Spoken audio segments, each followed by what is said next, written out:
Lahore central jail में 23 मार्च 1931 की शुरुआत किसी और दिन की तरह ही हुई थी।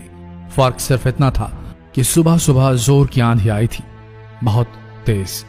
लेकिन जेल के कैदियों को थोड़ा अजीब सा लगा जब 4 बजे ही वार्डन चरत सिंह ने उनसे आकर कहा कि वो अपनी अपनी कोठरियों में चले जाएं। उन्होंने कारण नहीं बताया था, उनके मुंह से सिर्फ ये निकला कि आदेश ऊपर से है। अभी कैदी सोच ही रहे थे कि माजरा क्या है। जेल का नाई बरकत हर कमरे के सामने फुसफुसाते हुए गुजरा कि आज रात भगत सिंह, राजगुरु और सुखदेव को फांसी दी जाने वाली है।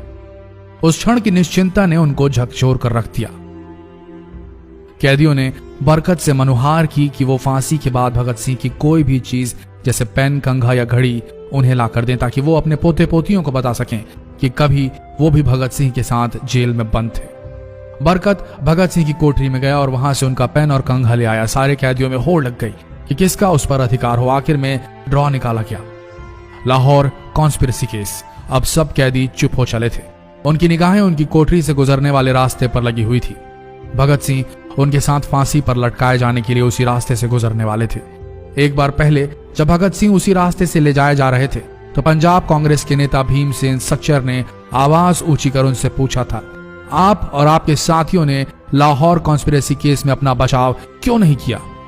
भगत सिंह का जवाब था, इनकलाबियों को मरना ही होता है क्योंकि उनके मरने से ही उनका अभियान मजबूत होता है, अदालत में अपील से नहीं। वार्डन चरत सिंह भगत सिंह के खैर ख्वाह थे और अपनी तरफ से जो कुछ बन पड़ता था उनके लिए किया करते थे। उनकी वजह से ही लाहौर की द्वारकादास लाइब्रेरी से भगत सिंह के लिए किताबें निकलकर जेल के अंदर आ पाती थी। भगत सिंह की जेल की जिंदगी काफी कठिन थी।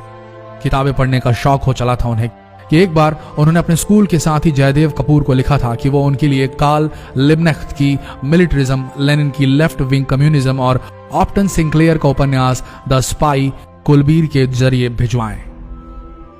भगत सिंह जेल की कठिन जिंदगी के आदी हो चले थे।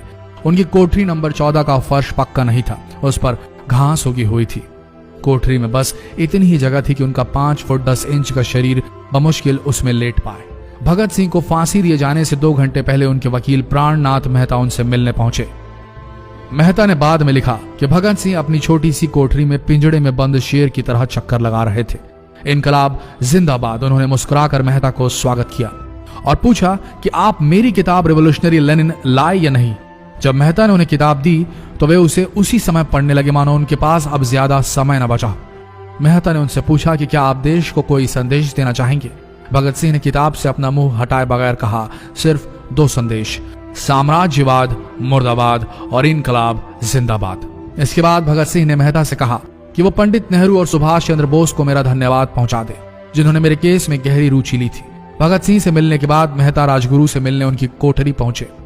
राजगुरु के अंतिम शब्द थे, हम लोग जल्द मिलेंगे। सुखदेव ने मेहता को याद दिलाया कि वो उनकी मौत के बाद जेलर से वो कैरम बोर्ड ले लें जो उन्होंने उन्हें कुछ महीने पहले दिया था। मेहता के जाने के थोड़ी देर बाद जेल अधिकारियों ने तीनों क्रांतिकारियों को बता दिया कि उनको वक्त से 12 घंटे पहले ही फांसी दी जा रही है। अगले दिन सुबह 6 बजे की बजाय उन्हें उसी शाम 7 बजे फांसी पर चढ़ा दिया जाएगा। भगत सिंह मेहता द्वारा दी गई किताब के कुछ पन्ने ही पढ़ पाए थे।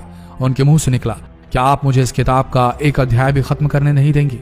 भगत सिंह ने जेल के मुस्लिम सफाई कर्मचारी बेबे से अनुरोध किया कि वो उनके लिए उनको फांसी दिए जाने से 1 दिन पहले शाम को अपने घर से खाना जरूर लाएं।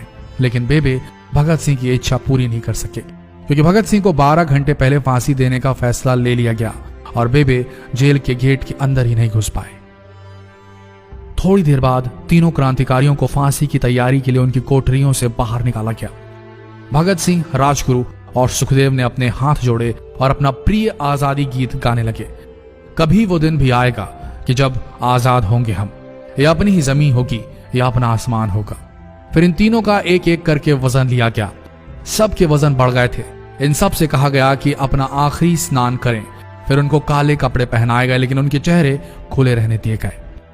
चरत सिंह ने भगत सिंह के कान में फुसफुसा कर कहा कि वाहे गुरु को याद करो। फांसी का तख्ता भगत सिंह लिए बोले, पूरी जिंदगी मैंने ईश्वर को याद नहीं किया। असल में मैंने कई बार गरीबों के कलेश के लिए ईश्वर को कोसा भी है। अगर मैं अब उनसे माफी मांग लूं तो वो कहेंगे कि इससे बड़ा डरपोक कोई नहीं। इसका अंत नजदीक आ रहा है, इसलिए ये माफी मांग रहा है। जैसे ही जेल की घड़ी ने 6 बजाया, कैदियों ने दूर से आती कुछ पद चांपें सुनी। उनके साथ भारी बूटों के जमीन पर पड़ने की आवाजें भी आ रही थी। साथ में एक गाने का भी दबा स्वर सुनाई दे रहा था, सरफरोशी की तमन्ना अब हमारे दिल में है। सभी को अचानक जोर जोर से इनकलाब जिंदाबाद और हिंदुस्तान आजाद हो के नारे सुनाई देने लगे। फांसी का तख्ता पुराना था, लेकिन फांसी देने वाला काफी तंदुरुस्त। फांसी देने के लिए मसीह जल्लाद को लाहौर के पास शाहदरा से बुलवाया गया था। भगत सिंह इन तीनों के बीच में खड़े थे। भगत सिंह अपनी मां को दिया गया वो वचन पूरा करना चाहते थे कि वो फांसी के तख्ते से इनकलाब जिंदाबाद का नारा लगाएंगे। लाहौर जिला कांग्रेस के सचिव पिंडी दास सोंधी का घर लाहौर सेंट्रल जेल से बिल्कुल लगा हुआ था। भगत सिंह ने इतनी जोर से इनकलाब जिंदाबाद का नारा लगाया कि उनकी आवाज सोंधी के घर तक सुनाई दी। उनकी आवाज सुनते ही जेल के दूसरे कैदी भी नारे लगाने लगे। तीनों युवा क्रांतिकारियों के गले में फांसी की रस्सी डाल दी गई, उनके हाथ और पैर बांध दिए गए। तभी जल्लाद ने पूछा, सबसे पहले कौन जाएगा? सुखदेव ने सबसे पहले फांसी पर लटकने की हामी भरी। जल्लाद ने एक एक कर रस्सियां खींची और उनके पैरों के नीचे लगे तख्तों को पैर मारकर हटा दिया। काफी देर तक उनके शव तख्तों से लटकते रहे। अंत में उन्हें नीचे उतारा गया और वहां मौजूद डॉक्टरों लेफ्टिनेंट कर्नल जे नेल्सन और लेफ्टिनेंट कर्नल NS सोंधी ने उन्हें मृत घोषित किया। एक जेल अधिकारी पर फांसी का इतना असर हुआ कि जब उससे कहा गया कि वो मृतकों की पहचान करें तो उसने ऐसा करने से इनकार कर दिया। उसे उसी जगह पर निलंबित कर दिया गया अंग्रेजों द्वारा। एक जूनियर अफसर ने यह काम अंजाम दिया। पहले योजना थी कि इन सब का अंतिम संस्कार जेल के अंदर ही किया जाएगा, लेकिन फिर यह विचार त्यागना पड़ा जब अधिकारियों को आभास हुआ कि जेल से धुआं उठते देख बाहर खड़ी भीड़ जेल पर हमला कर सकती है। इसलिए जेल की पिछली दीवार तोड़ी गई। उसी रास्ते से ट्रक जेल के अंदर लाया गया और उस पर बहुत अपमानजनक तरीके से उन शवों को एक सामान की तरह लाद दिया गया। पहले तय हुआ था कि उनका अंतिम संस्कार रावी के तट पर किया जाएगा, लेकिन रावी में पानी बहुत ही कम था, इसलिए सतलज के किनारे शवों को जलाने का फैसला लिया गया। उनके पार्थिव शरीर को फिरोजपुर के पास सतलज के किनारे लाया गया। तब तक रात के 10 बज चुके थे। इस बीच उप पुलिस अधीक्षक कसूर सुदर्शन सिंह कसूर गांव से एक पुजारी जगदीश अचरज को बुला लाए। अभी उनमें आग लगाई ही गई थी कि लोगों को इसके बारे में पता चल गया। जैसे ही ब्रितानी सैनिकों ने लोगों को अपनी तरफ आते देखा, वो शवों को वहीं छोड़कर अपने वाहनों की तरफ भागे। सारी रात गांव के लोगों ने उन शवों के चारों ओर पहरा दिया।